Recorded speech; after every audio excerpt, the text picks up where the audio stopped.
8 رکعت میں سورہ بقرہ پڑھتے تھے موطا امام مالک میں مشکات میں، وہ پہلی بات یہ 8 رکعت میں سورہ بقرہ پڑھنے کی بات ہے، تراویح کی بات تو نہیں ہے۔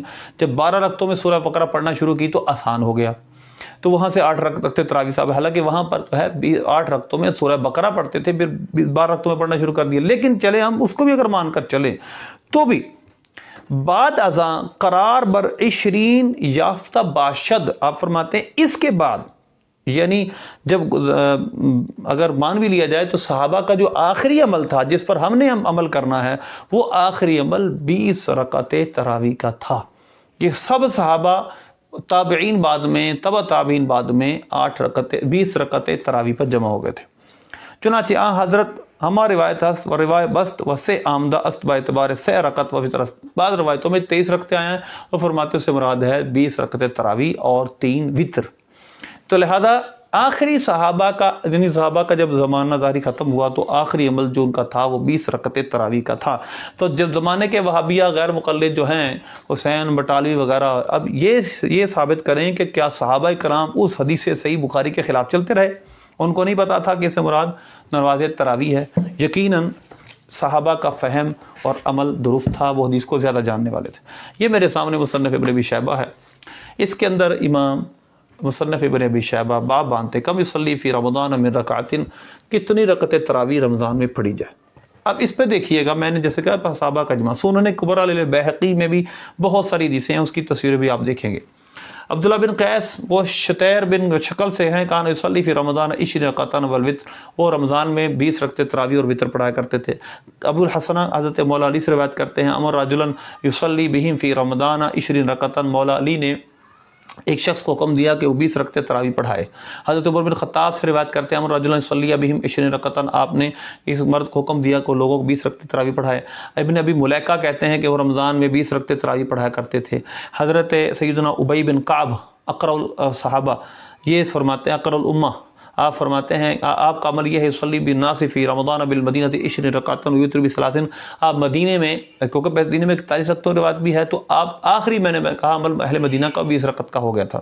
تو رمضان شریف میں اہل مدینہ کو حضرت سیدنا ابی بن کعب رضی اللہ تعالیٰ عنہ 20 رکعت تراویح پڑھایا کرتے تھے اور 3 وتر ہوتے تھے، اور یقنط قبل رکوع، رکوع سے پہلے دعائے قنوت پڑھا کرتے تھے۔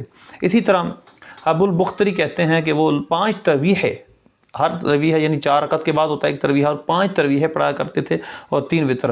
عبد الرحمن بن اسود کہتے ہیں کہ وہ 40 رکعتیں تراویح پڑھایا کرتے تھے اور 7 وتر۔ اسی طرح حضرت عطا کہتے ہیں کہ میں نے لوگوں کو دیکھا یصلون 23 رکعۃ بالوتر، اور وہ وتر کے ساتھ 23 رکعتیں تراویح پڑھا کرتے تھے، یعنی 20 رکعت تراویح اور 3 وتر۔ حضرت قیس داؤد بن قیس کہتے ہیں ادرکت الناس بالمدینہ فی زمر عمر بن عبد العزیز، میں نے عمر بن عبد العزیز عوان بن عثمان کے زمانے میں لوگوں کو اہل مدینہ کو 36 رکعتیں پڑھتے دیکھا ہے اور 3 رکعتیں وتر۔ اب اس کے بارے میں یہ ہے کہ 4 رکعتیں پڑھ کے ترویحہ کرتے تھے، بعض لوگ تھوڑا سا اور تسبیحات کر لیا کرتے تھے، اور اہل مدینہ 4 نفل پڑھا کرتے تھے۔ یہ ایک اس کی تطبیق دی گئی ہے۔ اسی طرح علی بن ربیہ کہتے ہیں کہ وہ لوگوں کو رمضان میں 5 تراویح اور 3 وتر پڑھایا کرتے تھے، 20 تراویح اور 3 وتر۔ اسی طرح حضرت سعید بن جبیر یؤمنا فی رمضان، وہ راوی کہتے ہیں ہمیں وہ رمضان میں ہماری امامت کرتے تھے، ویصلینا بنا 20 لیلۃ 6 تراویحات، وہ ہمیں 20 راتیں 6 تراویح پڑھاتے تھے، اور جب آخری عشر آتا تو آپ رمضان میں اعتکاف فرماتے اور 7 تراویح کر دیتے۔ اسی طرح سیدنا عبداللہ بن عباس رضی اللہ عنہما سے روایت ہے کہ نبی پاک صلی اللہ علیہ وسلم رمضان شریف میں 20 رکعتیں تراویح پڑھتے تھے اور 7 وتر۔ یہی روایت سنن کبریٰ للبیہقی میں بھی ہے۔ اب اس پر یہ اعتراض ہے کہ اس حدیث کی سند ضعیف ہے، کیونکہ یہاں پر جو راوی ہے وہ ایک راوی ضعیف ہے، جس کی وجہ سے اس کو قابل اعتبار وہ نہیں مانتے۔ وہ راوی کون ہے؟ ابراہیم بن عثمان۔ اب سوال یہ ہے کہ یہ ایک حدیث ضعیف ہے، مانتے ہیں اس کی سند ضعیف ہے، لیکن اس حدیث ضعیف کی تائید کرنے والی کتنی صحیح روایتیں ہیں جو صحابہ سے مروی ہیں، تو اس وجہ سے حدیث ضعف، اس کے شواہد اور توابع موجود ہونے کی وجہ سے اس کا ضعف اٹھ جاتا ہے۔ نمبر 2، ایک بہت بڑا اصول ہے جو محدثین نے بیان کیا، تلقی امت بالقبول۔ ایک حدیث ضعیف کو اگر تلقی امت بالقبول ہو جائے، اس کے امت کے اکثر علماء نے، محدثین نے، صحابہ نے، تابعین، صحابہ تو اس وقت تو ذوف کا سوال ہی پیدا نہیں ہوتا، تو صحابہ کرام علیہ رضوان نے جب اس پہ عمل کیا ہے، جب تابعین نے، تبع تابعین نے عمل کیا ہے، تو اس کا وہ ذوف تلقی امت بالقبول سے، یعنی امت نے اس کو قبول کر لیا، اٹھ گیا۔ یہ باقاعدہ محدثین نے اس پر بحثیں کی ہیں، انشاءاللہ میں اس پر ایک مستقل ویڈیو بناؤں گا، تلقی امت بالقبول کس طرح بہت سارے مسائل کے اندر مسئلوں کو، ضعیف روایتوں کو بھی مضبوط کرتی ہے۔ تو اس کو جو حدیث حضرت عبداللہ بن عباس رضی اللہ عنہما کے سرکار 20 رکعتیں تراویح پڑھا کرتے تھے، تلقی امت بالقبول حاصل ہے، اجماع امت اس پر ہے، اس وجہ سے اس کا ذوف بھی اٹھ گیا۔ اور جو 8 رکعتیں تراویح اگر ثابت بھی کر دے کوئی، تو وہ صحابہ کرام علیہ رضوان پر پہلے الزام لگائے گا کہ وہ صحابہ کرام کس طرح 20 رکعتیں تراویح پڑھاتے رہے جب ان کو پتا تھا کہ سرکار 8 رکعتیں تراویح پڑھتے تھے۔ تو یقیناً صحابہ کرام علیہ رضوان کا فہم ہمارے فہم سے بہت بلند ہے۔ فَإِنْ آمَنُوا مِثْلَ مَا آمَنْتُمْ بِهِ فَقَدِ اهْتَدَوْا، اللہ نے فرمایا اگر میرے نبی کے صحابہ جس طرح ایمان لے آئے تم ایمان لے آؤ، تو اگر وہ ایمان لے آئے تو ہدایت پا جائیں، جس طرح میرے نبی کے صحابہ تم ایمان لائے ہو۔ تو لہذا ان کا فہم، ان کا حدیث کو سمجھنا ہم سے بہت اعلیٰ و عرفہ ہے۔